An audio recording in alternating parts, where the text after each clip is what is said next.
Excel del UCM virtual, la subimos hace un rato en la mañana. Para que quede claro, las notas que se subieron al Excel están calculadas bajo 44 puntos totales porque tuvimos que eliminar una pregunta sobre la ovogénesis, ya porque tenía 3 alternativas y al final no fue válida porque no era ninguna correcta, así que para que se queden tranquilos si tenían dudas con esa pregunta, ya así que esa fue eliminada y obviamente se calculó en base al puntaje. Si no me equivoco, en esa planilla no están contempladas las décimas que se ganaron 3 estudiantes, que creo que era Nicolás Mujica, eh, otra persona y 2 personas más, pero me acordaba el nombre de Nicolás solamente. Pero esas sí se van a ver reflejadas cuando subamos las notas al sistema, que en verdad estamos viendo cómo ingresar, porque yo no tengo al menos acceso, así que apenas pueda acceder, le subo las notas al sistema. Ya, pero para que sepan, igual las notas ya están publicadas en el UCM virtual para que las tengan a mano y, y en caso de cualquier cosa las puedan comparar. Bueno, chiquillos, no sé si alguien tiene alguna duda o consulta.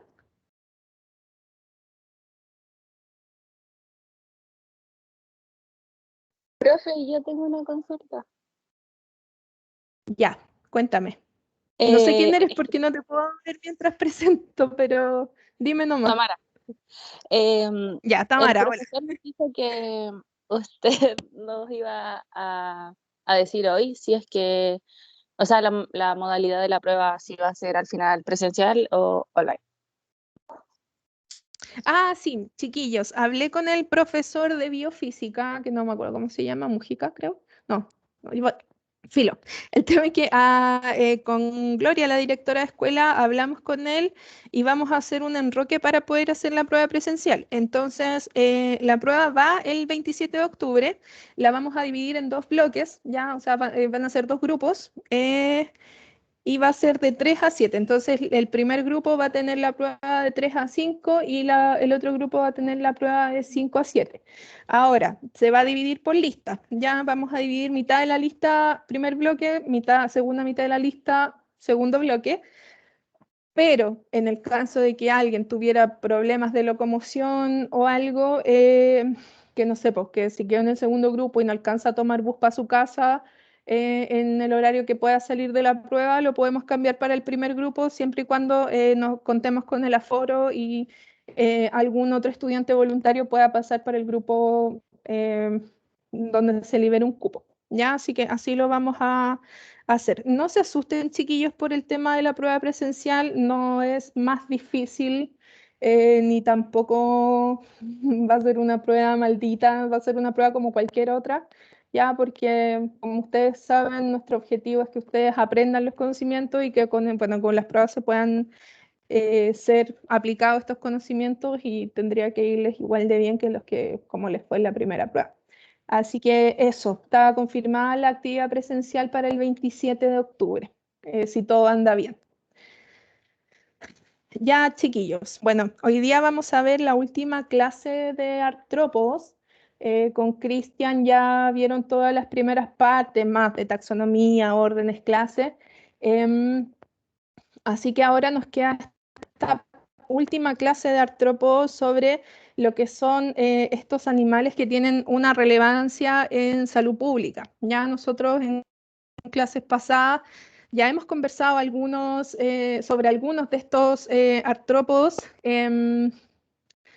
que tienden muchas veces a ser vectores de otras enfermedades, no solamente ser ellos causantes de enfermedades, sino que son encargados o los responsables de transmitir diversos tipos de enfermedades que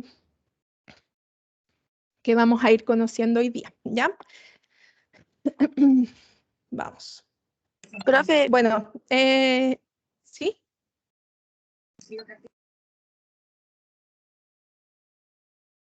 ay, Hola. esta es la última, no, esta es la última materia que va a entrar en la prueba.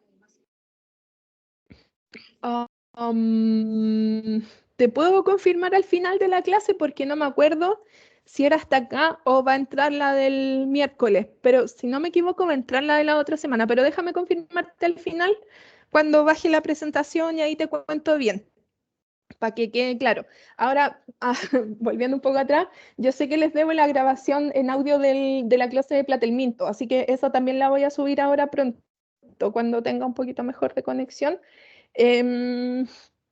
Para que la puedan estudiar. Acuérdense que esa clase tuve que grabarla en audio porque mi Teams explotó, ¿ya? Pero te confirmo los contenidos ahora saliendo de la presentación, lo vemos.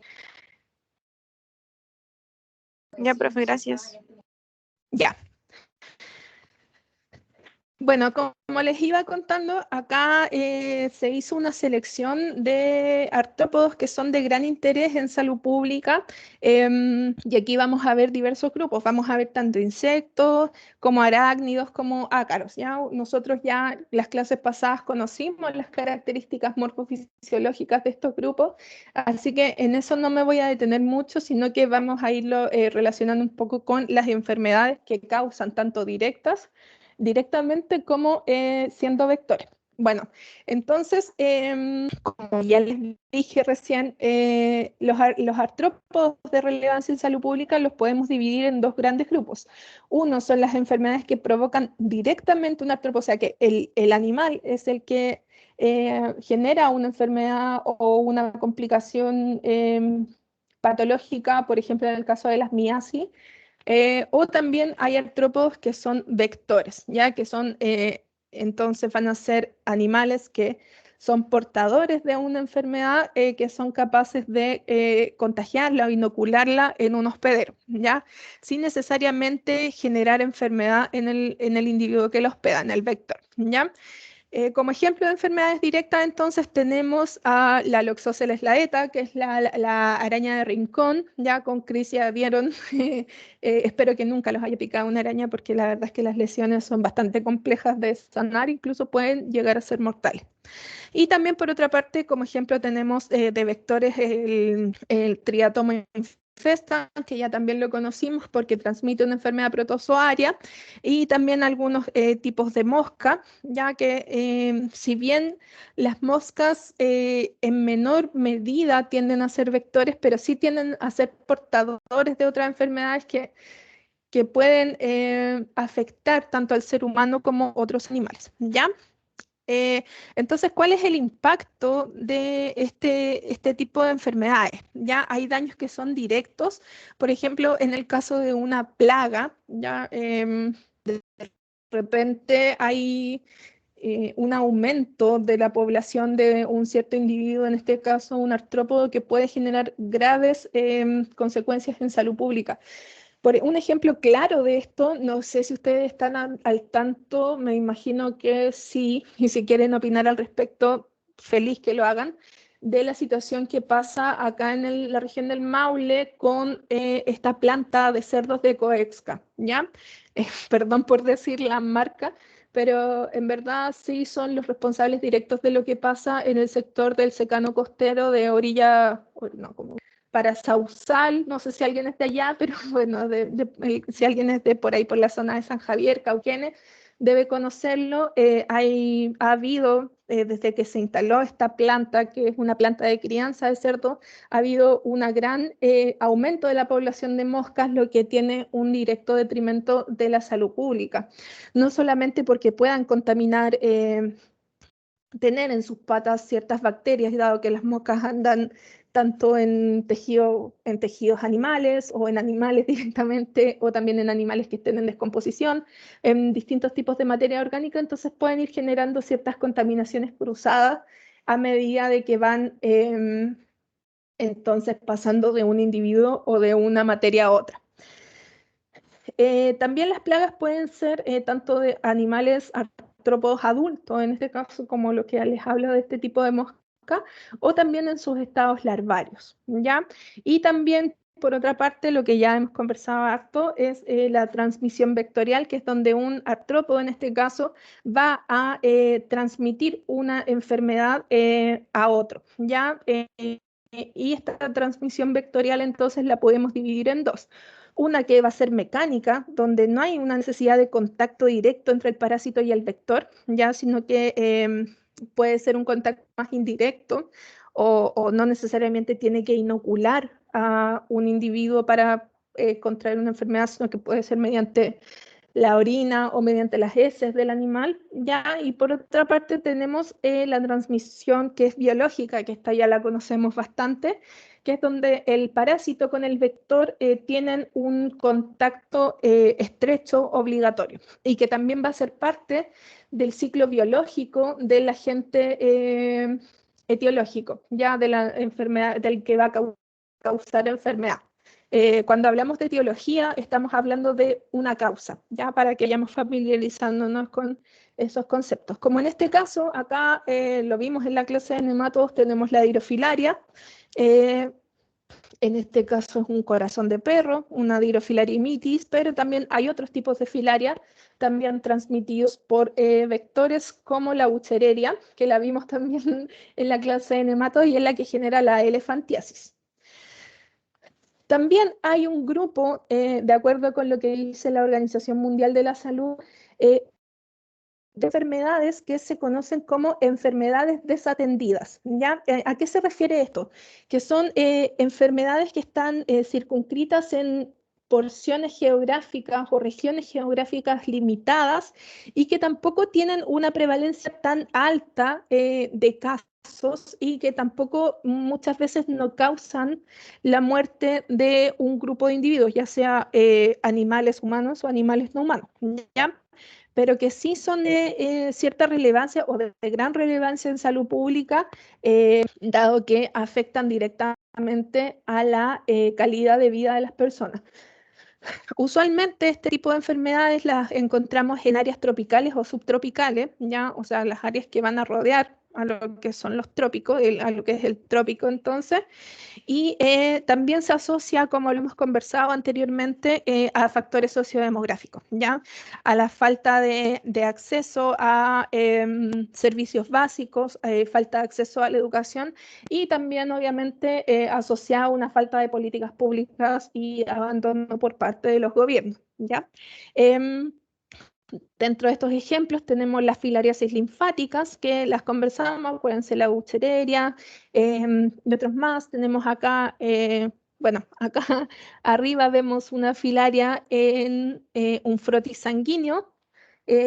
Acá está la filaria teñida, está teñida con una tinción de hematoxilina eosina y acá también vemos sus glóbulos rojos. Entonces esta es una filaria dentro del torrente sanguíneo y que perfectamente la podemos encontrar en el tejido linfático. También por otra parte tenemos una enfermedad que se conoce como la oncocercosis, la cisticercosis, que ya la vimos en la clase de Platelmintos, y también tenemos estas enfermedades que son transmitidas por los hemípteros triatóminos, como la enfermedad de Chagas o la enfermedad del sueño. Y también otra parte de estas enfermedades desatendidas es la que acá muestro en la foto, que se llama el bicho Dupé, que es un patógeno parásito que es muy frecuente encontrarlo en Brasil, sobre todo en áreas tropicales, subtropicales, y que es un bichito que se incrusta en la epidermis del hospedero y que va avanzando, generando canalículos dentro del epidermis, y esto genera un gran dolor. Esto es de bastante fácil tratamiento, pero la verdad es que usualmente el diagnóstico tiende a ser tardío. No sé, pues, por ejemplo, si uno va a Brasil y vuelve a Chile con esto, la verdad es que si uno empieza a indagar en la historia clínica del paciente y sabe que estuvo en Brasil, bueno, puede llegar al diagnóstico, pero usualmente si encontramos este tipo de lesiones acá, no va a ser lo primero que se nos ocurra. También tenemos entonces todas estas enfermedades que son transmitidas por mosquitos. Algunas de las enfermedades, no todas de estas enfermedades transmitidas por mosquitos son desatendidas. Hay unas que tienen una gran relevancia y una gran inversión en el control para la salud pública. Por otra parte, creo que voy hablando muy rápido, ¿no? Si me confirman. Sí, profe, un poco. Sí, Sí, profe, un profe. poquito rápido. Ya, perdón. Es que estoy emocionada. Lo siento, voy a bajar un poco las revoluciones entonces para que nos podamos entender, ¿ya?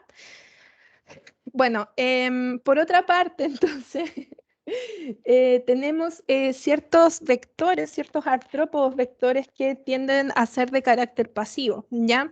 ¿Qué significa esto? Que si bien ellos no transmiten una enfermedad siendo hospederos, sí van a ser vectores pasivos porque andan de un lado a otro y dentro de este transporte pueden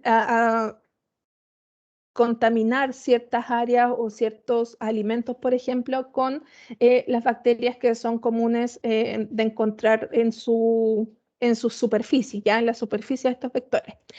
Como por ejemplo, en este caso tenemos a las cucarachas. Ya las cucarachas son un foco de contaminación microbiana porque siempre la cucaracha está alojada o se asocia a lugares húmedos, oscuros, a los alcantarillados, a los desagües, a las aguas servidas. Entonces, siempre están en contacto con este tipo de materia. Entonces, pueden transmitir en sus patas y en su superficie ciertas bacterias como la Escherichia coli, tenemos el Mycobacterium leprae, que es esta bacteria que provoca la lepra, el Clostridium tetani, ya el Clostridium tetani quizás lo vamos a ver por ahí por tercero, es una gran enfermedad que si bien no tiene una alta prevalencia, es bastante compleja de tratar, ya en general las enfermedades clostridiales son complejas de tratar, y el Corynebacter difteriae, que es el que va a generar la difteria.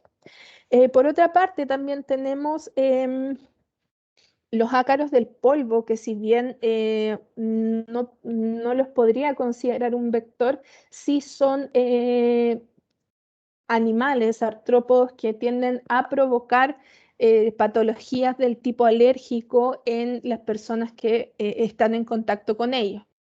¿Ya?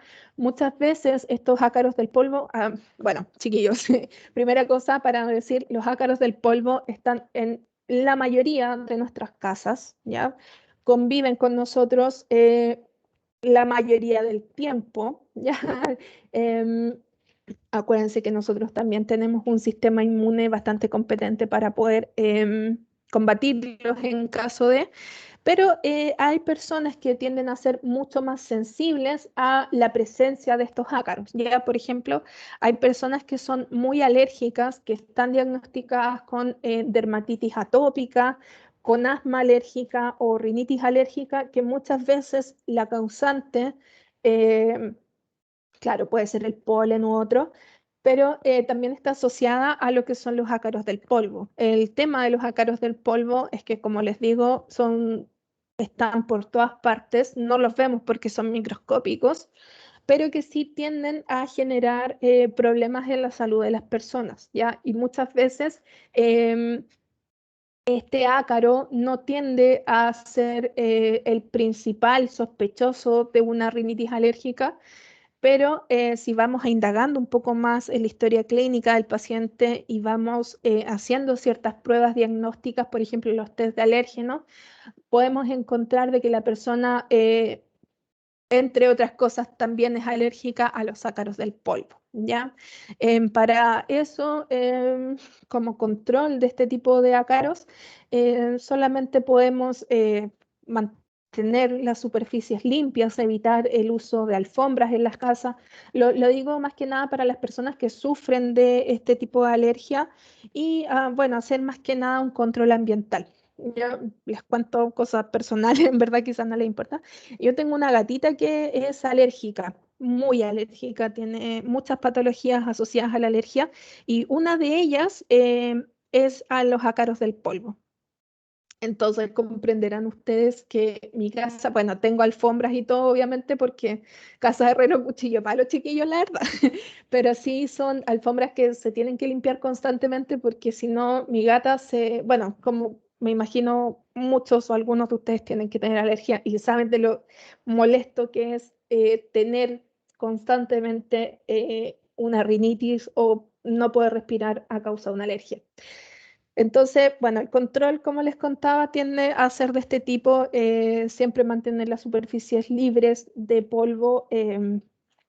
Ahora lo que se usa harto, por ejemplo, es usar estas máquinas a vapor que son bastante efectivas para el control de estos ácaros, pero la verdad es que uno siempre tiende a controlarlos, pero es muy difícil erradicarlos de nuestros hogares, ¿ya? Así que hay que aprender a convivir con ellos, lamentablemente. Bueno, y también por otra parte tenemos estas mosquitas sinantrópicas, los mosquitos que conocemos que tienden a ser portadores y vectores de enfermedades tanto virales como bacterianas y algunos protozoos tanto que puedan ser enteropatógenos, o sea, patógenos en el intestino, ¿ya? Eso es la definición de un enteropatógeno, o también otro tipo de patógenos como patógenos cutáneos, y bueno, los vamos a ir conociendo a medida que avanza la clase. Bueno, hablando un poco de estos moscas y mosquitos sinantrópicos, vamos a ver algunas de ellas, ¿ya? En este caso, hoy me faltó poner en el título que vamos a ver la malaria. Bueno, esta es una diapositiva entonces asociada a lo que es la malaria, ¿ya? La malaria es un protozoo, entonces, el Plasmodium falciparum, que va a generar esta enfermedad que se conoce como malaria. Es una enfermedad que tiene una amplia distribución mundial, pero sí que está asociada a siempre zonas tropicales o subtropicales, sobre todo en el sur de África. También la podemos encontrar en zonas tropicales de Latinoamérica, pero en menor medida, ¿ya? Aunque sí hay un montón de casos al año, creo que alrededor de 400.000 personas mueren a causa de la malaria al año. Entonces no es una enfermedad que se tenga que tener poco resguardo, ¿ya? La malaria, si no se trata a tiempo, tiende a ser mortal, ¿ya? Pero muchas veces alcanzamos a tratarlas, aunque también va a depender un poco de la disposición de los recursos para la salud pública que se tenga en cada región, ¿ya? Como es lo que pasa muchas veces en África. Las personas tienden a morir no necesariamente porque la malaria los ataca y no se dan cuenta, sino que sí se dan cuenta, pero ya cuando el sistema tiene cupos para atenderlos, lamentablemente ya tiende a ser muy tarde, ¿ya? Ahora, hay dos agentes etiológicos principales en esta enfermedad. El primero, que es el más importante y que ya lo nombramos, es el Plasmodium falciparum, que es el responsable del 99,7%, alrededor del 99,7% de los casos en África, mientras que acá en Latinoamérica podemos encontrar el Plasmodium vivax, que va a ser el responsable de gran parte entonces de la malaria en América Latina. ¿Ya? Ahora tenemos otros Plasmodium, ahora yo les cuento los principales, pero que también tienden a ser agentes etiológicos de malaria. ¿Ya? Principalmente quedarnos con Plasmodium SP, que es el agente etiológico de la malaria. Esta malaria, entonces, la vamos a encontrar en su vector, que es el anófeles, ya que es este mosquito que tenemos acá, que tiende a transmitir entonces este protozoo mediante la picadura o mordedura, ¿ya? Estos anófeles entonces van a ser mosquitos de tipo hematófago. ¿Qué significa que un mosquito sea hematófago? Significa que es un mosquito que se alimenta de sangre, ¿ya? No solo de sangre humana, sino que también puede ser de sangre de otros animales a los que pueda tener acceso, ¿ya? Acá les dejo una infografía sobre la malaria, em, donde pueden encontrar los síntomas. De hecho, son síntomas que son bien inespecíficos, ¿ya? O, por ejemplo, si acá en Chile te llega un paciente con fiebre alta, dolor de cabeza y escalofríos, creo que lo último que tendería a pensar, y si no ha viajado fuera de Chile, creo que lo último que tendería a pensar sería en malaria. Pensaría en un montón de otras enfermedades. Me acuerdo, quizá ustedes son muy pequeños para recordar esto que les voy a contar, pero igual se los voy a contar. Cuando fue la epidemia de ébola, creo que yo estaba en el colegio. o no sé, o estaba en la U, no me acuerdo. No me acuerdo cuándo específicamente fue. No parece que estaba en la U. Bueno, filo, no importa. Eh, Acá a Chile, afortunadamente, no alcanzó a llegar el ébola, ya porque es una transmisión mucho más compleja que lo que es la transmisión de COVID, por ejemplo. Acá llegó un caso sospechoso de ébola. No sé si alguien se acordará por ahí.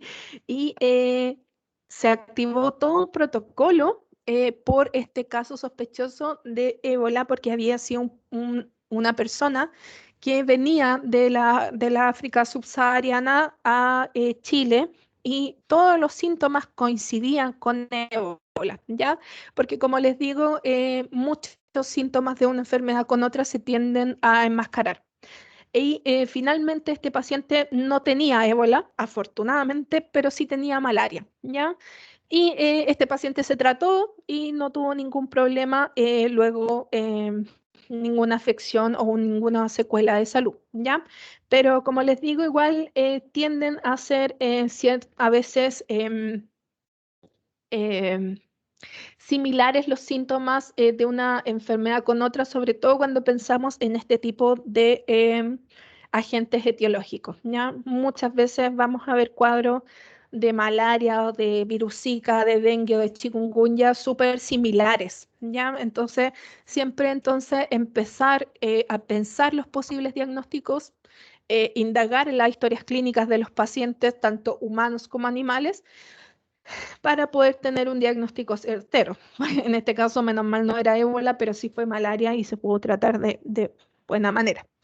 Bueno, otro de los mosquitos que es un vector de gran relevancia en salud pública es el Aedes aegypti, ¿ya? El Aedes aegypti también es un mosquito, una mosquita sinantrópica que es vector y reservorio de una gran cantidad de enfermedades. Principalmente tienden a ser enfermedades de tipo viral, ¿ya? ¿Qué es lo que pasa con el Aedes aegypti? El Aedes aegypti tiende a estar en zonas, ya conocemos, tropicales, subtropicales. Acá les muestro un mapa de su distribución mundial. Eh, Sin embargo, también ha habido ciertos hallazgos de variantes de Aedes aegypti en el norte de nuestro país, ¿ya? Y bueno, también en lo que es Chile de Isla de Pascua, ¿ya? Entonces, donde está el vector, entonces posiblemente pueda estar la enfermedad, ¿ya? Hay muchos entomólogos e infectólogos investigando esto para ver si efectivamente tenemos, ya que tenemos el Aedes aegypti o variantes del Aedes, a ver si es que también tenemos este tipo de enfermedades, ¿ya? Usualmente el norte de Chile y hasta, no sé, por ejemplo, hasta Antofagasta, solemos encontrar vectores o cada vez empezamos a encontrar este tipo de vectores más hacia el sur debido a lo que es la crisis climática. Ya ahora como la temperatura del planeta ha aumentado, eso también ha favorecido que ciertos animales, como en este caso el Aedes, pueda adaptarse a nuevos territorios que hasta antes, hasta hace 20 años atrás, no estaban, ¿ya? Así que hay que tener también siempre presente que este tipo de enfermedades pueden emerger en zonas en las que antes no había, ¿ya? Así que mucho ojo cuando vayan al norte por las dudas. Ya si en algún minuto tienden a tener una picadura de mosquito y tienden a tener algún tipo de síntoma, vayan directamente a un centro de salud para descartar ciertas enfermedades. ¿Ya? Bueno, acá tenemos ejemplos de ciertos virus. La signología de estos virus tiende a ser bastante similar. Muchas veces se eh, diferencian por algún signo patognomónico de una enfermedad. Acuérdense que patognomónico es como un signo específico de cierta enfermedad, pero usualmente la mayoría de estos cuadros empieza con fiebre, decaimiento, anorexia, que la anorexia finalmente es la pérdida del apetito y síntomas bastante inespecíficos, ¿ya? Pero ojo entonces con lo que es esta Aedes aegypti, que es vector y reservorio de un montón de enfermedades virales que pueden poner en riesgo la salud de todas las personas. Ya en este caso, como ejemplo, tenemos el virus del dengue. El virus del dengue, afortunadamente, acá en Chile continental no lo hemos encontrado, aunque sí en Isla de Pascua, me acuerdo que hace unos años hubo un brote y creo que, si no me equivoco, chiquillos, si alguien sabe y me corrige, feliz, creo que ya es una enfermedad endémica en Isla de Pascua, ¿ya? Así que, bueno, así es como ha ido avanzando la presencia de estos vectores en distintas partes. Ya también tenemos el chikungunya, que es otra enfermedad viral, y la fiebre amarilla urbana. Así que igual cuando vayan a viajar, por favor, afuera de Chile, vacúnense con todo lo que les piden porque así tenemos un viaje seguro. Bueno, dentro de las otras enfermedades transmitidas por mosquitos, acá tenemos la enfermedad que se conoce como leishmaniosis, eh, y que es causada por un protozoo del género de la Leishmania. ¿Ya? Recordemos entonces que la leishmaniosis va a estar transmitida por un protozoo del género de la Leishmania. ¿Ya? La leishmaniosis, entonces, o leishmaniosis, puede ser de dos tipos. Una de tipo visceral, ya que es la foto que se muestra al fondo, no sé si ustedes la ven muy clara, donde genera una gran aumento abdominal, ya mucho dolor abdominal intenso y mucho edema también. Y por otra parte tenemos la leishmaniosis cutánea, ya que vemos acá este niño que ha sido picado por un mosquito de tipo Phlebotomus y desarrolló este chico la leishmania cutánea. Ahora, desde el punto de vista médico, es bastante mejor, entre comillas, que contraer leishmania cutánea porque va a ser de diagnóstico más rápido a que la leishmania visceral, que incluso tiende a ser mortal. Ahora, ¿qué pasa con la distribución de esta leishmania, de este protozoo? Está en 4 continentes en el mundo, ¿ya? Pero está en una gran cantidad de países, ya cerca de 88 países de 4 continentes. Ahora, acá en Chile, la verdad es que no tenemos el vector, hasta donde conocemos, no tenemos el vector, entonces no suele ser una enfermedad recurrente encontrar leishmania tanto en perros como en personas, ¿ya? Porque los caninos, los perros, van a ser reservorios de esta enfermedad y también la pueden contraer. O sea, si un mosquito Phlebotomus del tipo Phlebotomus o sea, pica a un perro o a un gato, este canino o felino va a desarrollar una leishmaniosis cutánea visceral. Ahora, en Chile, si bien no tenemos el vector, hemos tenido casos, pero también han sido diagnosticados debido a la indagación en la historia clínica. Por ejemplo, han sido de perros que vienen de afuera, ya que no sé, por los dueños se los traen a Chile y vienen con esta leishmania, porque en general la leishmania también tiende a tener un periodo de incubación bastante largo, ¿ya? Así que siempre es importante, en el caso de sospecha, siempre indagar en la historia clínica de los pacientes. Bueno, ya saliendo un poco de lo que son las enfermedades vectoriales transmitidas por mosquitos, ahora, sí que yo tampoco quiero que se queden con que son las únicas enfermedades vectoriales transmitidas por mosquitos, porque no, hay un montón más, pero la verdad es que quise poner las que son de mayor relevancia y que quizás en algún minuto a ustedes trabajando en un laboratorio de diagnóstico de enfermedades infecciosas les puede tocar, así que para que lo tengan presente. Ya, acá, bueno, ahora nos metemos a lo que son estos hermosos animales conocidos como las garrapatas. ¿Ya?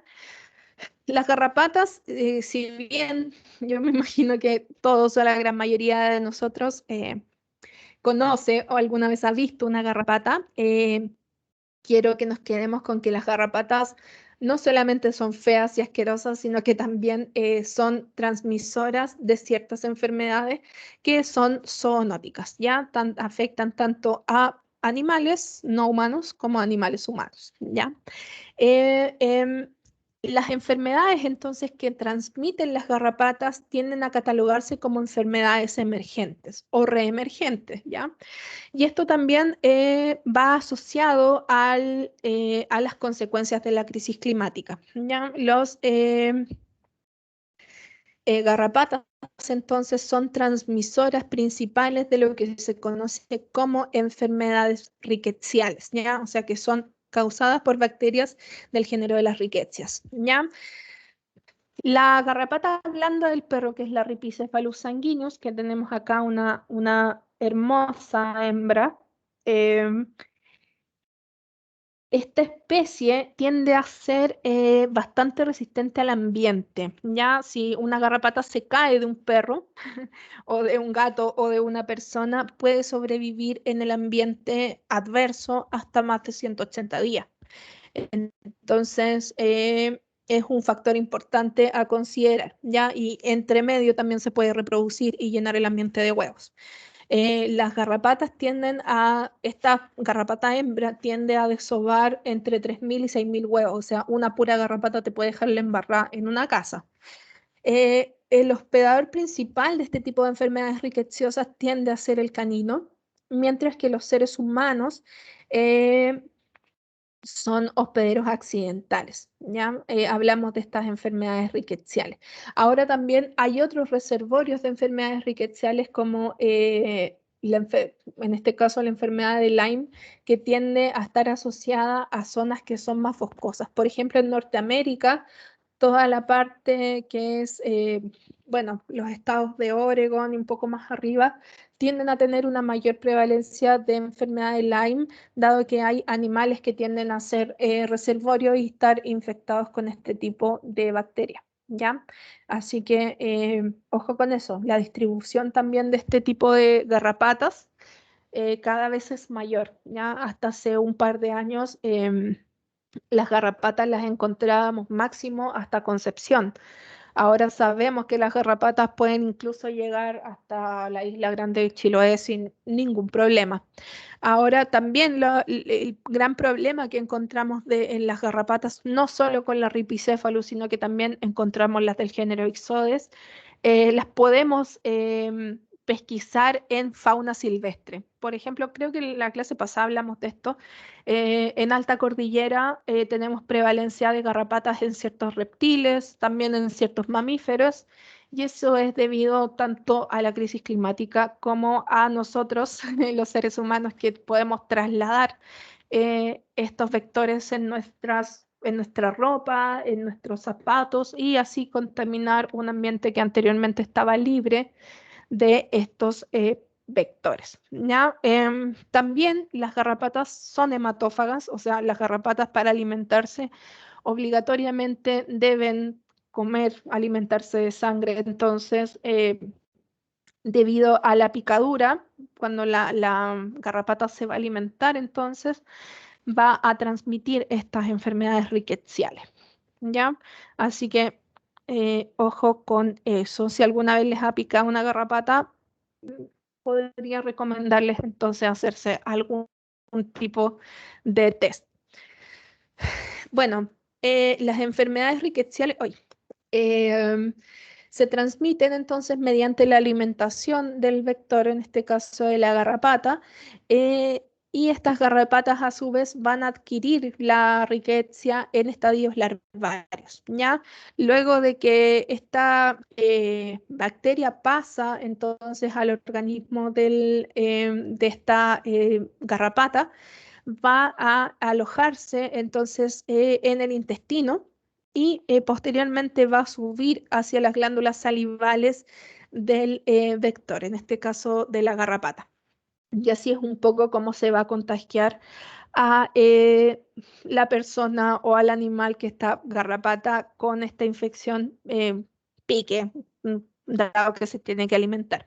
La riqueza, entonces, para completar su ciclo biológico, tienen que tener un hospedador primero, que va a ser una garrapata, ya sea un ixodes o una garrapata blanda, y luego entonces esta rickettsia pasa a un mamífero, a un animal de sangre caliente, y luego a este animal de sangre caliente lo tiene que picar otra garrapata para así que esta garrapata entonces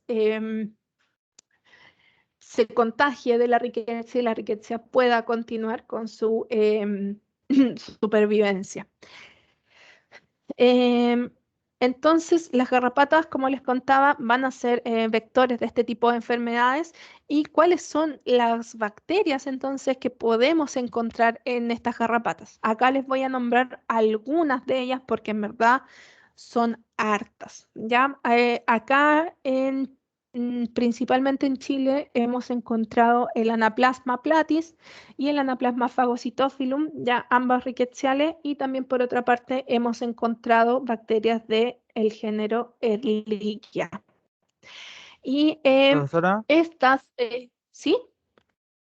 entonces la garrapata primero pica al humano y luego la siguiente garrapata que pica al humano va a tener la enfermedad.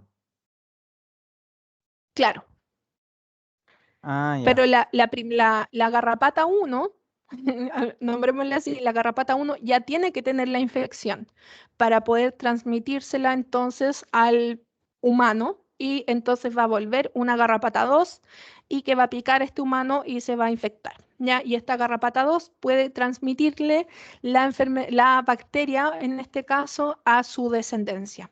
¿Se entiende? Sí, profesora, gracias. Ya, súper. Vale. Bueno, entonces como les iba contando, estas enfermedades rickettsiales las podemos em, encontrar en nuestro país. De hecho, yo hice mi tesis en detección de una de estas bacterias y bueno, ahí les voy a contar un poco los resultados de manera general porque no quiero hablar de mi tesis porque es una lata en verdad, pero un poco para que sepan cómo está la situación sanitaria de este tipo de enfermedades en nuestro país y en nuestra región. Bueno, dentro de las principales riquezas que encontramos en garrapatas tenemos entonces el Anaplasma platis y el Anaplasma phagocytophilum, y por otra parte tenemos riquezas del género Ehrlichia. Usualmente la Ehrlichia y, bueno, Anaplasma platis y phagocytophilum van a atacar a células de la línea blanca, ¿ya? O sea, a nuestras células de defensa, tanto a neutrófilos, como monocitos, macrófagos, eosinófilos y basófilos.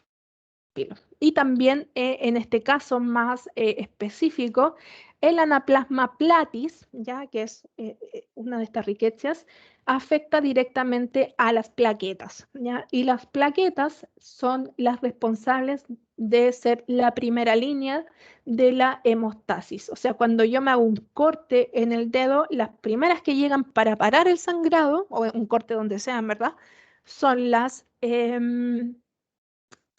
plaquetas. Entonces, si tenemos un individuo que tenga esta infección de Ehrlichia o de Anaplasma, eh, probablemente si me hago un corte o mi perro se hace un corte, este no coagule dentro del tiempo esperado, sino que se demore más o sencillamente no coagule, ¿ya?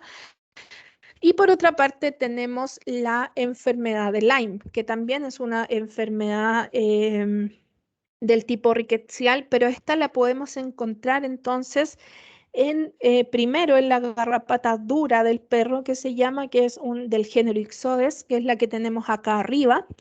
Y esta enfermedad rickettsial entonces la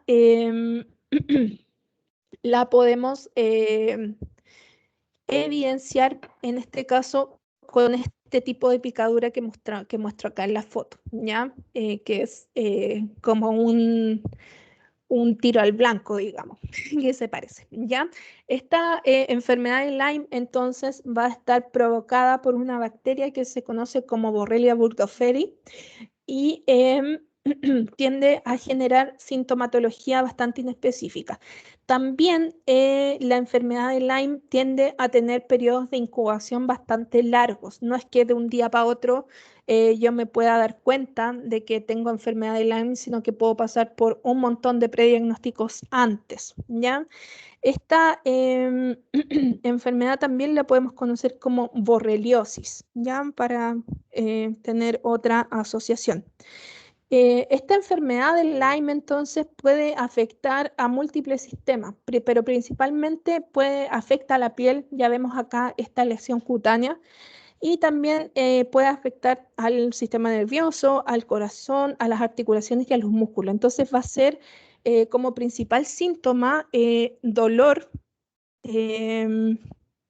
generalizado, y también podemos tener ciertas afecciones cardíacas. Me acuerdo que hace un tiempo, quizá ustedes no son tan emo, en verdad, pero la cantante Avril Lavigne, no sé si la cachan, por ahí demás que la cachan, la conocen, perdón, tengo que hablar en buen lenguaje, fue diagnosticada con enfermedad de Lyme, pero tuvieron que pasar años para que a Avril Lavigne la pudieran diagnosticar. De hecho, ella pensaba que se estaba volviendo loca, porque pasó por un montón de prediagnósticos, no sé,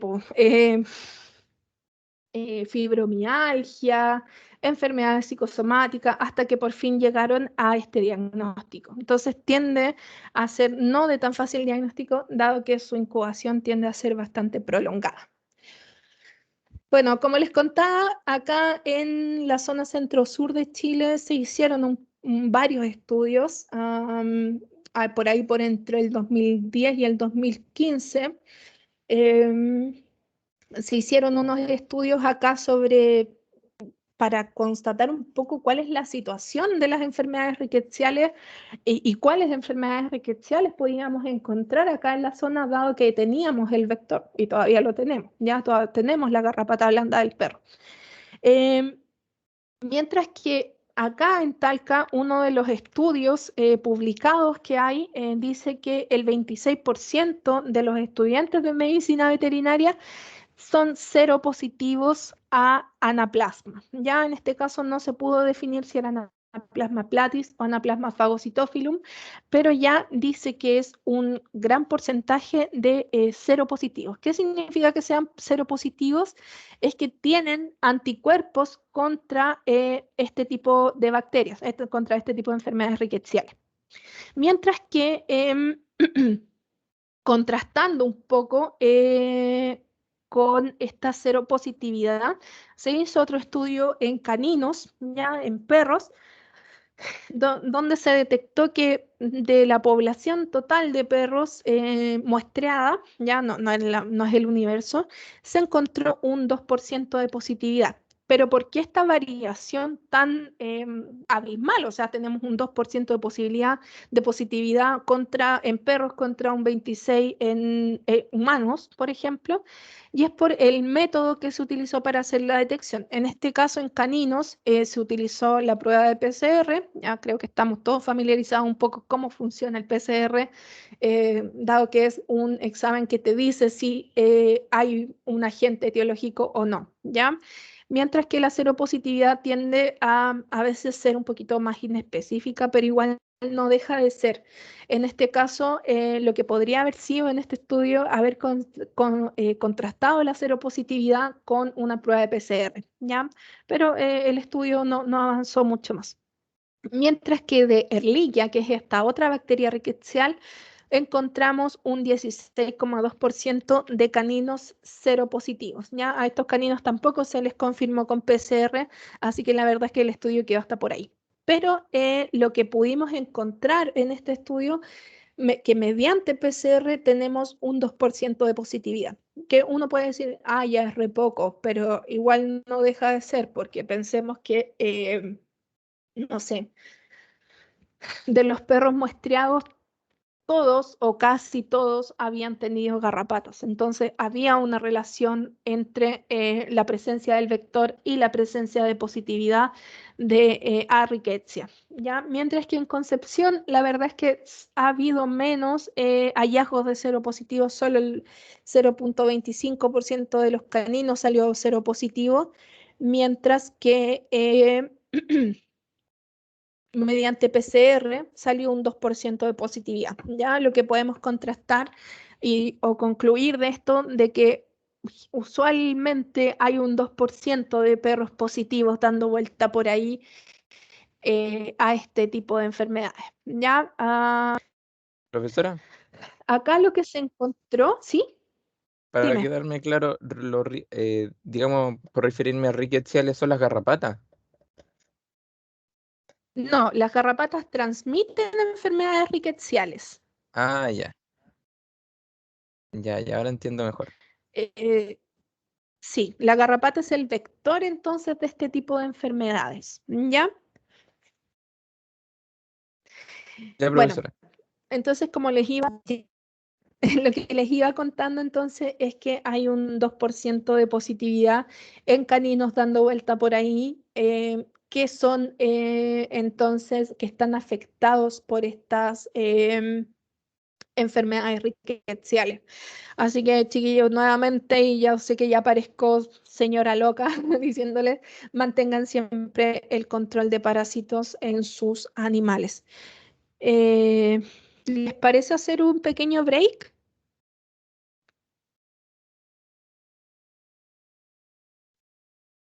¿No quieren? Sí, profe, porfa. Ya, chiquillos, a las 3:30 entonces volvemos.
Ya, chiquillos, continuamos entonces con la segunda parte de esta clase. De aquí en adelante yo creo que ya les va a empezar a picar un poquito el cuerpo porque en verdad vamos a hablar de otro tipo de parásitos y vectores. Bueno, para terminar un poco lo que son entonces las enfermedades rickettsiales, vamos a ver un poco cuáles son los síntomas que podemos encontrar en caninos. Recordemos que entonces que los seres humanos somos hospederos accidentales de este tipo de enfermedades.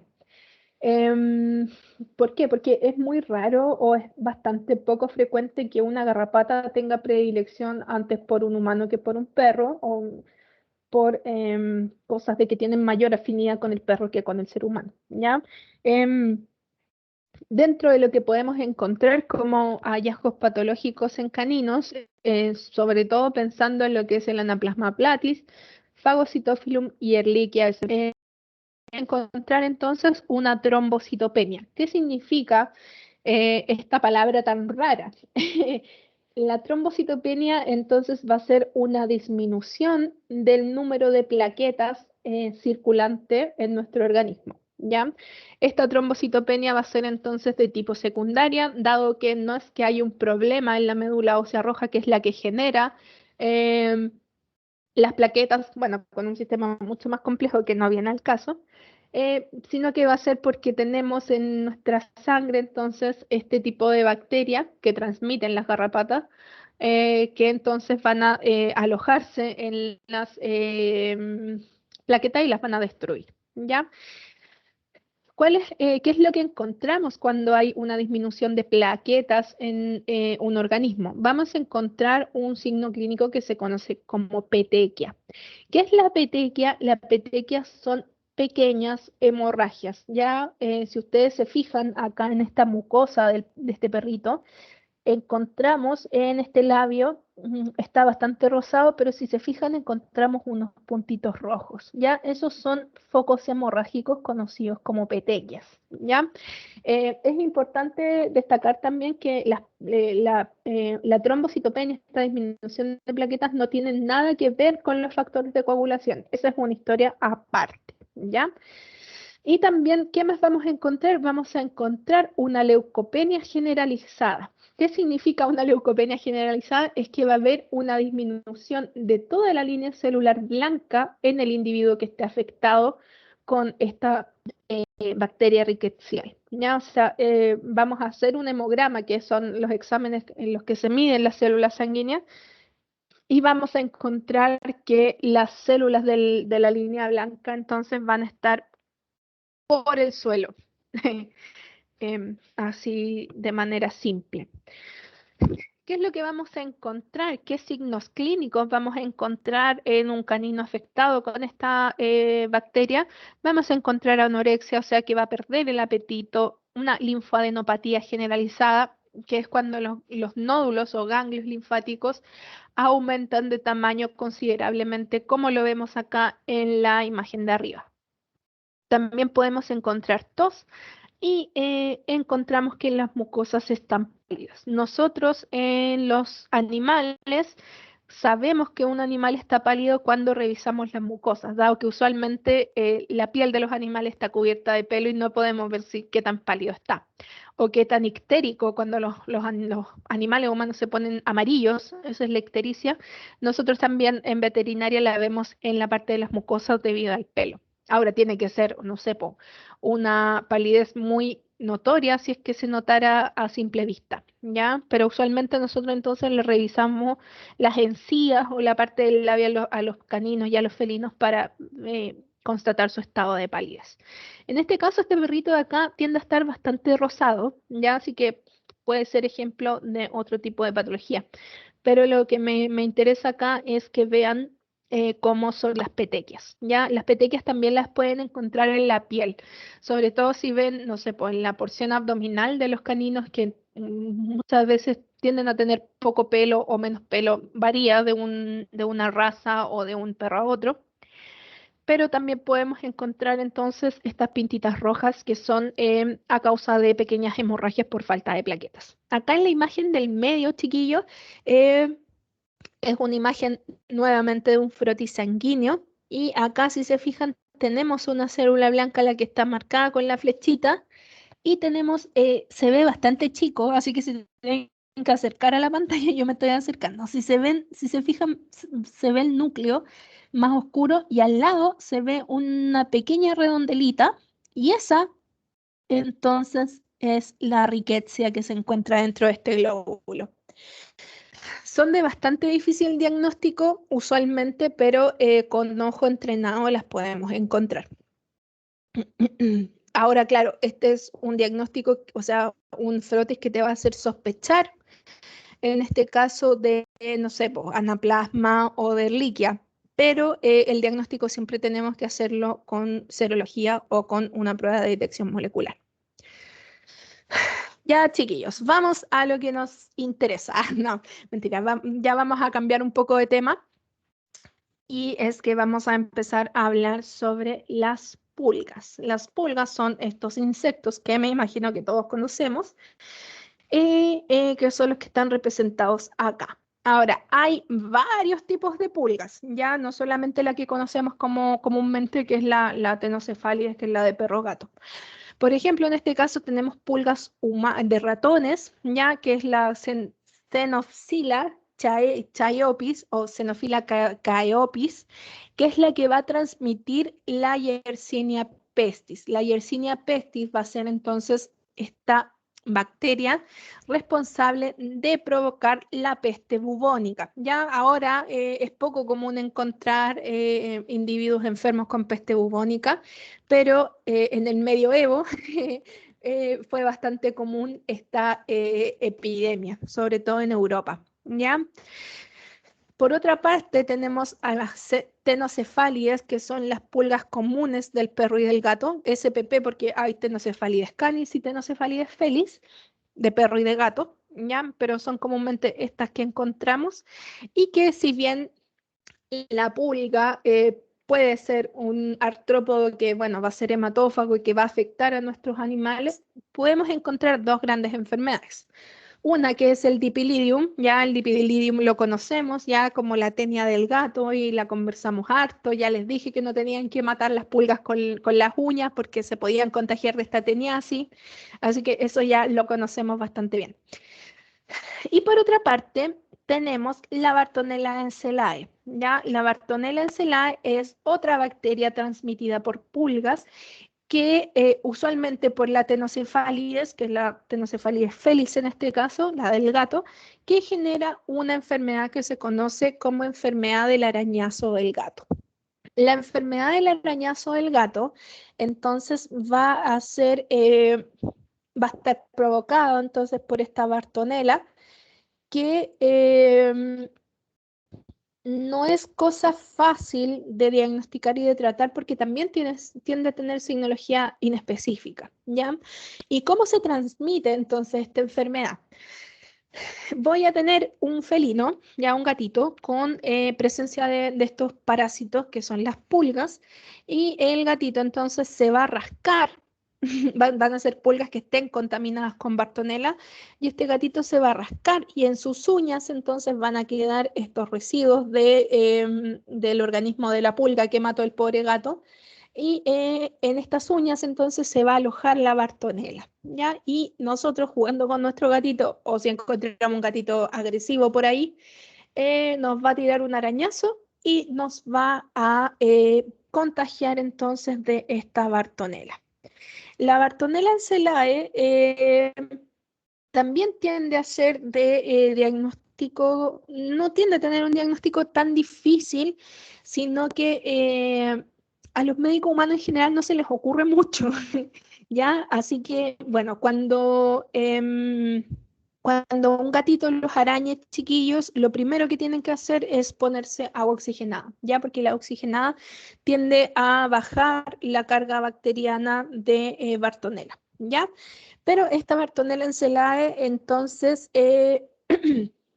va a ingresar al organismo del ser humano y puede generar cuando ya está dentro del torrente sanguíneo, diversa sintomatología. Por ejemplo, puede haber una endocarditis, o sea que las paredes internas del corazón se inflamen, así como angiomatosis basilar, que es cuando tenemos dificultades para respirar, problemas al hígado, y también podemos encontrar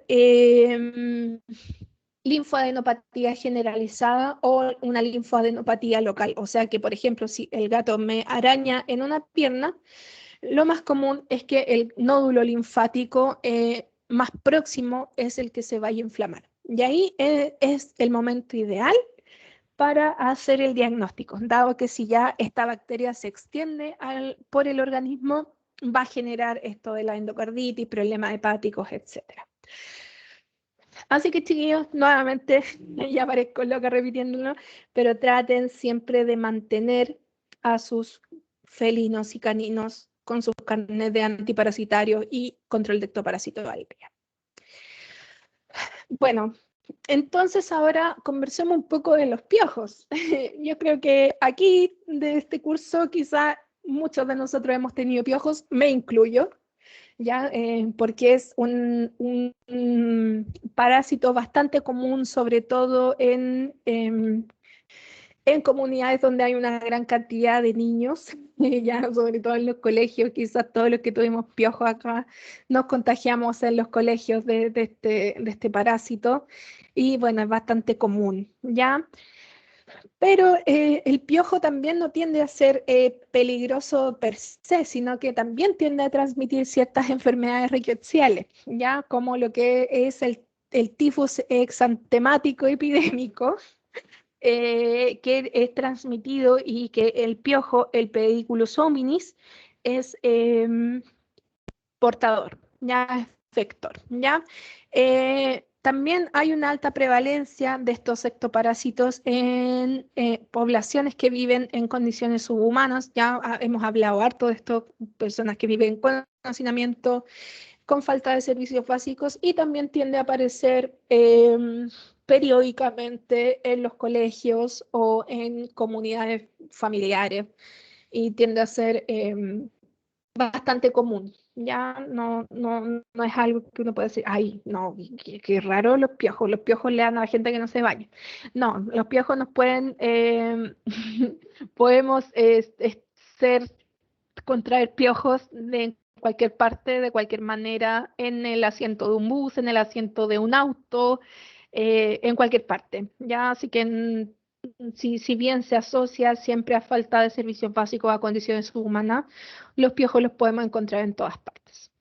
Ahora también hay otro tipo de piojos que han ido desapareciendo, ¿ya? Que no son estos Pediculus hominis con variante corporis, pero también tenemos otro tipo de piojos, como les decía, que han ido desapareciendo, como el Pitirus pubis, ¿ya? Que en este caso se conoce comúnmente como ladillas, ¿ya? Las ladillas son piojos, ¿ya? Insectos que se alojan comúnmente en las regiones pobladas de pelo, usualmente en los genitales de las personas, ¿ya? Afortunadamente, este piojo, esta ladilla, este Pitirus pubis, ha venido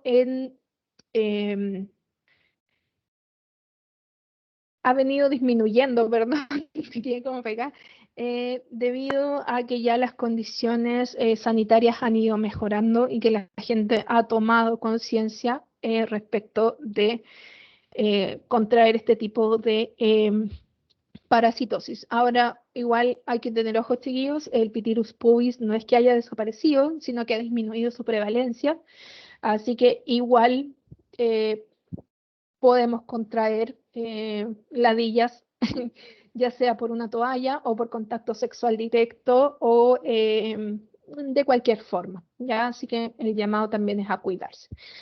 Como les contaba, los piojos no es porque solamente sean molestos y nos pique la cabeza y qué sé yo, sino que también son transmisores de ciertos patógenos, como la Rickettsia provazekii, que se va a encontrar en las deyecciones, o sea, en las fecas y orina de este piojo, de este Pediculus hominis, y que nosotros cuando nos rasquemos, a mí ya me está empezando a picar el cuello, cuando nos rasquemos, entonces esta bacteria va a lograr ingresar al organismo y va a generar sintomatología asociada al tifus. Bueno, eso es lo que le quería contar sobre los piojos. Siempre, obviamente, tener un buen control de piojos, sobre todo las personas acá que puedan tener hijes, ya, ojo con eso, dado que quizás no vas a poder evitar que se contagie, pero sí una vez que tu hijo o hija contraiga una pediculosis, tratarla de inmediato para así evitar entonces el ingreso de esta enfermedad rickettsial, ¿ya? Bueno, hablemos un poco de los hemípteros triatómicos, ¿ya? El que más conocemos nosotros y el que más nos llega es el Triatoma infestans, que es vector de un protozoo llamado Trypanosoma cruzi, y él provoca entonces la enfermedad que se conoce como enfermedad de Chagas, ¿ya? La enfermedad de Chagas es una de las que está catalogada por la OMS como enfermedad desatendida.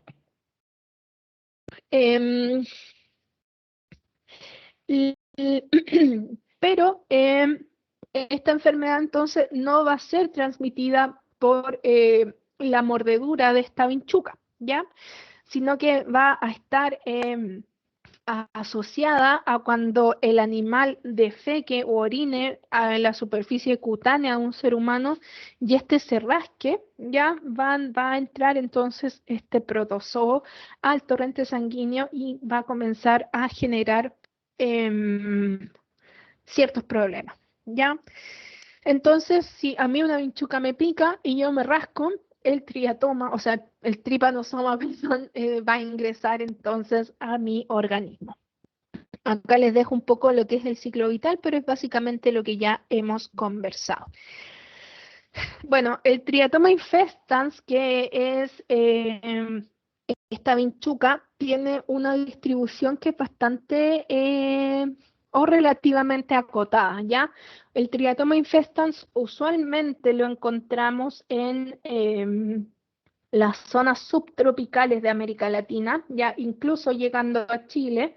Hasta hace un par de años la vinchuca llegaba solamente hasta Santiago, ahora debido a la crisis climática y todo lo que conocemos, cada vez se ha extendido más hacia el sur y tiende a generar eh, eh, ciertos signos clínicos dependiendo del tipo de infección, ¿ya? El tripanosoma entonces puede ingresar a mi organismo y no generar ninguna complicación hasta muchos meses e incluso años después, que va a ser una infección crónica, pero también hay infecciones agudas, ¿ya? O sea que en cuanto el triatoma me contagia el tripanosoma, voy a empezar con ciertos signos clínicos. Por ejemplo, puedo encontrar una pápula en la zona de ingreso. O sea, acá vemos en la imagen del medio, ya acá está esta triatoma, entonces defecó o orinó sobre la superficie cutánea de este ser humano, y este ser humano se rascó, porque obviamente si hay algo que me pica, yo me voy a rascar, y va a encontrar esta pápula. Esta pápula es bien característica, si se fijan, es bastante diferente a la que es la enfermedad de Lyme y se conoce como chagoma de inoculación. Ya también hay síntomas asociados síntomas asociados a edema palpebral. En este caso vemos a esta persona que tiene el párpado hinchado, edematoso. Podemos encontrar fiebre, linfadenopatía y dolor muscular. Mientras que la infección crónica, ya que es la que pasa piola cuando ingresa y después al tiempo, meses o años después, puede generar sintomatología, va a estar asociada a enfermedad cardíaca, ¿ya? Entonces, no sé, pues, una persona que fue inoculada el 2015, recién ahora viene a tener síntomas y después de mucho indagar encontraron que efectivamente esta persona era positiva a Chagas y ella se perdió mucho y puede incluso ser mortal, aunque igual en general tiende a tener un rápido tratamiento. Bueno, avanzando un poco con lo que son estos artrópodos de importancia en salud pública, llegamos a la parte más desagradable de la clase, al menos para mí, y que son las conocidas miasis. ¿Qué son las miasis? Van a ser entonces infestaciones de larvas de moscas sobre cierto tejido, ya en este caso en un tejido animal. Entonces va a haber distintos tipos de moscas que transmiten o que son causantes de miasis. Algunas son accidentalmente provocan una miasis o también hay otras que son un poco más obligatorias que solamente mediante la ovoposición en un tejido vivo, en un tejido lesionado, en un tejido muerto, van a poder perpetuar su ciclo de vida. En este caso, hay moscas que cuentan con un ciclo larvario parasitario, como la cocleoma, la dermatobia hominis, que es la más común, que es esta de acá arriba. Esa preciosa. En verdad las moscas así se ven bastante bonitas, pero sabemos que en la vida real no se ven tan así. Y la Cordylovia anthropofaga. ¿Ya? Estas son obligadas, entonces siempre para perpetuar su ciclo van a tener que poner sus huevos sobre un tejido vivo, ya sea sano o lesionado. Mientras que hay otras especies que van a depositar sus huevos y larvas en materias que estén en descomposición, ya sean animales o vegetales, como la Sarcophaga hemorrhoidalis, que es la que está acá abajo, y entonces esta se aprovecha de los tejidos en descomposición, lo que es muy bueno porque ayuda también a acelerar el proceso de descomposición en los cadáveres. Y por otro lado tenemos a la musca doméstica, que es esta que está aquí al medio, que va a ser una especie que va a depositar sus huevos en materia fecal o en materia orgánica. Usualmente cuando encontramos miasis de la musca doméstica es porque había una lesión previa, ¿ya? Experiencia personal en cuanto a miasis, he visto varias en mi andar profesional, pero creo que tengo dos que son las más impactantes y que finalmente terminaron por la eutanasia de los animales afectados. Eran dos perritos. Uno primero que tenía una otitis, o sea, un perrito que tenía una inflamación ya de tipo crónica en el oído. Crónica hablamos de muchos meses, muy maltratada, había pasado por un montón de tratamiento y en eso la dueña nos cuenta que veía como que se le veía el cerebro al perro, como que del oído para adentro tenía como una lesión similar a esta, me acuerdo perfecto, y sentía que era como que se le veía el cerebro. Entonces nosotros empezamos a indagar y también donde el perrito estaba hospitalizado, empezamos a ver que había como gran cantidad de moscas, siendo que, bueno, los hospitales veterinarios y en todos los hospitales hay un control de plagas súper acucioso y minucioso, y encontrábamos que era raro que hubiera tantas moscas. Claro, empezamos a examinar y no era el cerebro lo que se le veía al pobre perro, eran estas larvas que, claro, acá están en fotos, pero las larvas se mueven y las larvas de moscas cuando hay miasis tienden a generar un ruido característico, que es como un chasquido, no sé si me siguen, y eso es cuando las larvas muerden el tejido. Entonces, esta miasis en este perro había ingresado por una lesión, ya por esta otitis, que era un tejido que estaba bastante lesionado, inflamado, y se empezaron a alojar ahí y empezaron a crecer. Y se empezaron a alimentar tanto el tejido malo como el tejido vivo. O sea, el tejido malo como el tejido que estaba bueno, ya, porque ¿qué es lo que pasa con las miasis también? Que uno puede ver esta lesión así bien a simple vista y puede contar la cantidad de larvas que hay acá abajo igual, pero no sabemos qué es lo que hay más hacia adentro porque a medida de que se van comiendo el tejido, estas larvas van avanzando. Entonces no sabemos muchas veces cuál es la extensión total en la miasis. Cuando las miasis son muy avanzadas, la verdad es que no hay tratamiento que sirva y los animales deben ser sometidos a eutanasia. Me acuerdo de otro caso también, así que si les da cosa, prefiero que me lo digan.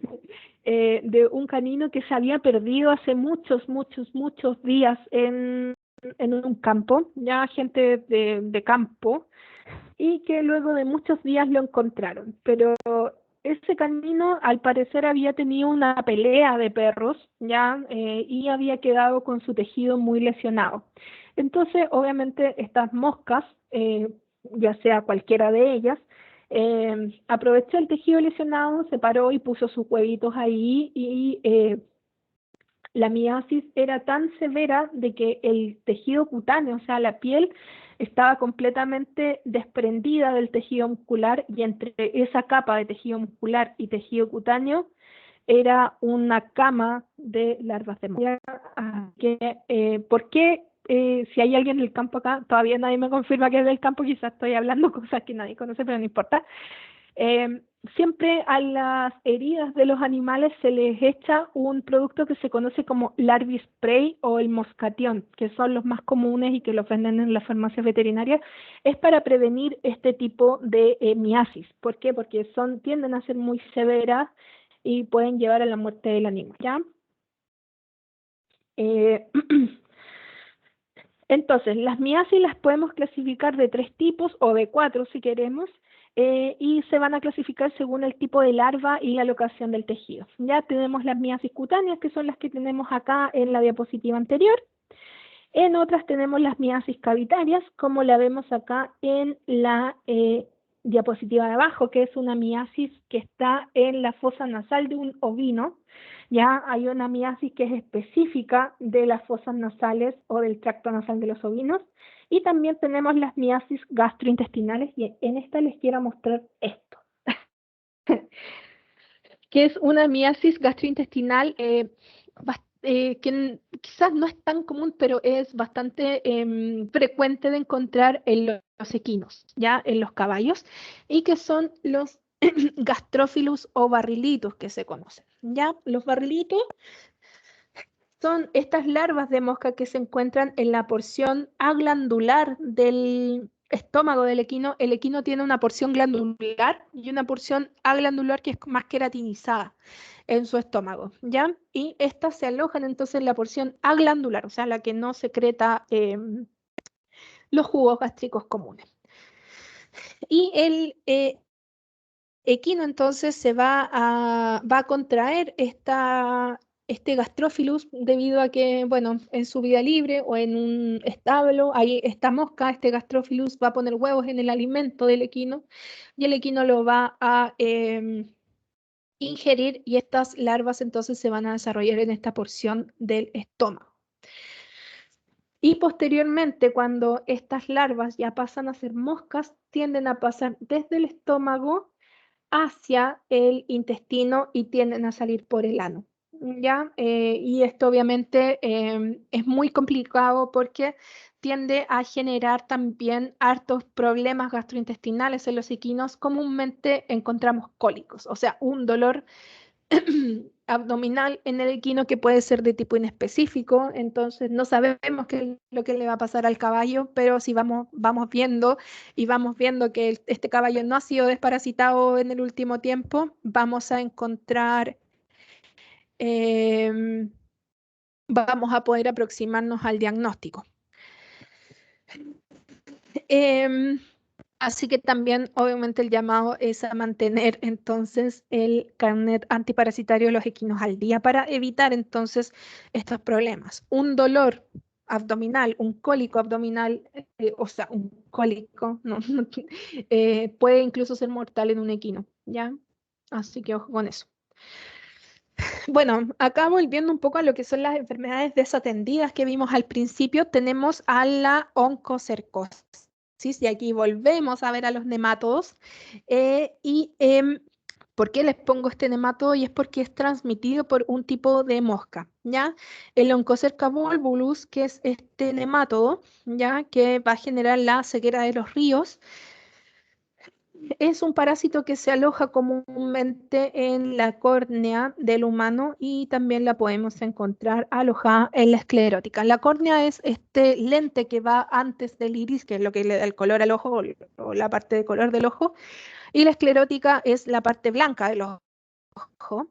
y es ahí donde se aloja entonces este nematodo. ¿Cómo se transmite este nematodo entonces?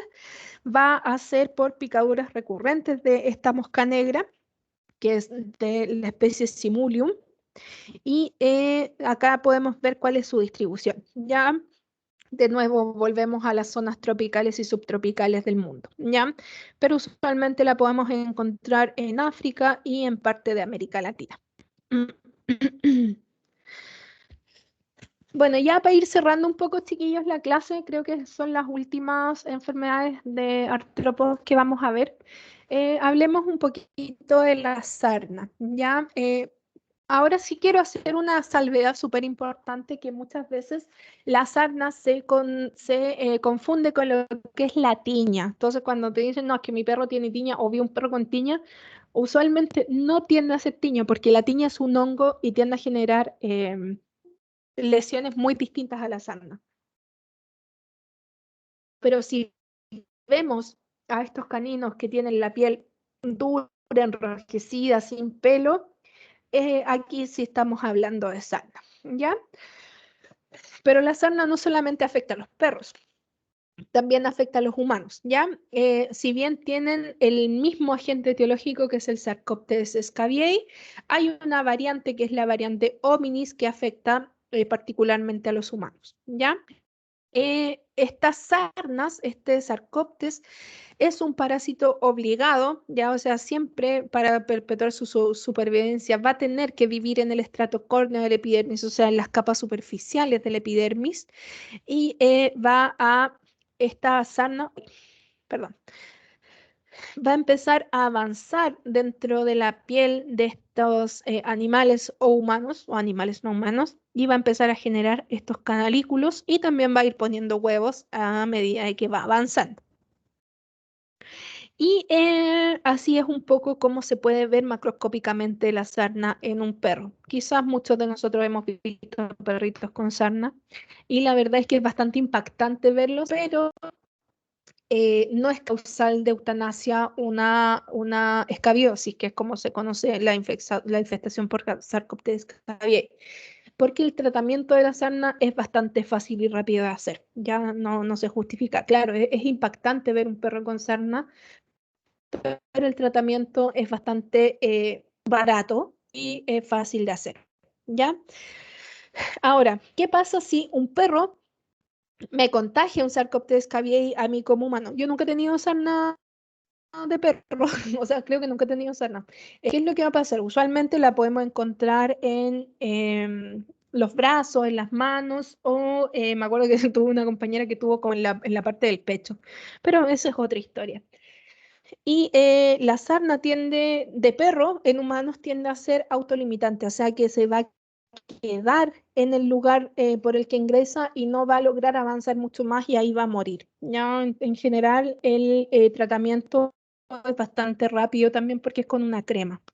Mientras que la sarna en humanos tiende a ser bastante severa. Ahora, las prevalencias de sarna también han venido disminuyendo bastante debido a el acceso a servicios básicos y a educación, ¿ya? ¿Cómo yo diagnostico esta sarna, este ácaro de la piel? Va a ser por un raspado de piel y pelo. Entonces yo voy a sacar un poquito de esta piel con un raspado, con un bisturí, no duele nada, y la voy a mirar al microscopio y voy a ver a este gordito, entonces, saludándome desde el microscopio. Es bastante fácil y rápido el tratamiento, pero no deja de ser porque muchas veces los caninos afectados por sarna tienden a llegar a estos estadios más críticos. ¿Ya? La idea es la sarna cortarla de inmediato. Y la sarna también, al menos el Sarcoptes, tiende a generar bastante prurito, o sea, picazón. Entonces el mismo perro se va a dañar su piel y lo que va entonces a agravar el cuadro. Por otra parte, tenemos otro tipo de sarna, que es la demodicosis o sarna demodésica, que esta no es contagiosa, dado que el Demodex, que es este ácaro que está acá abajo, es frecuente o incluso la mayoría de nosotros lo tenemos alojado en nuestra piel. Y los perritos también, ya al menos en los perritos, en los caninos, el Demodex es traspasado de la madre al cachorro durante los primeros 3 días de vida y ese cachorro si la contrae se enferma o si la contrae no se la va a contraer a otro cachorro de la camada o a otro perro. Ya esta sarna en general tiende a picar bastante menos que la sarna que vimos anteriormente. Y bueno, también es común encontrarla en la cara de los humanos.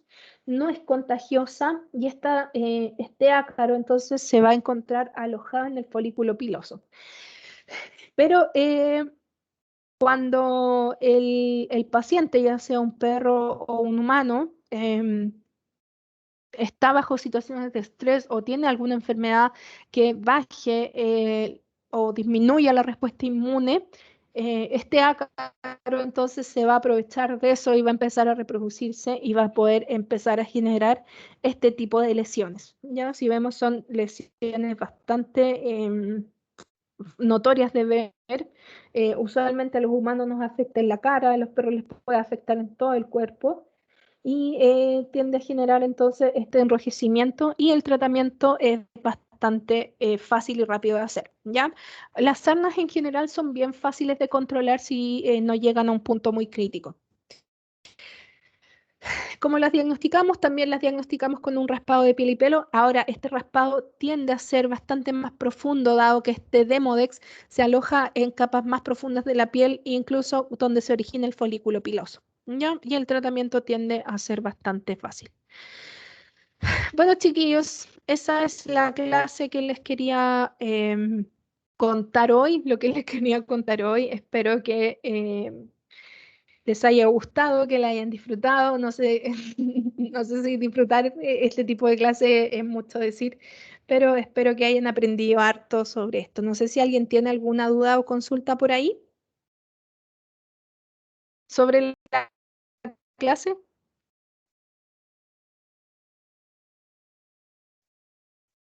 Ya. Ninguna duda. Bueno, chiquillos. Sí, Bastián, cuéntame. No, que no hay dudas. Ah, ya, ok, ya entiendo. Ya, chiquillos, entonces eso es todo. Nos vemos por ahí próximamente y ya saben que cualquier cosa al Teams o al correo. Voy a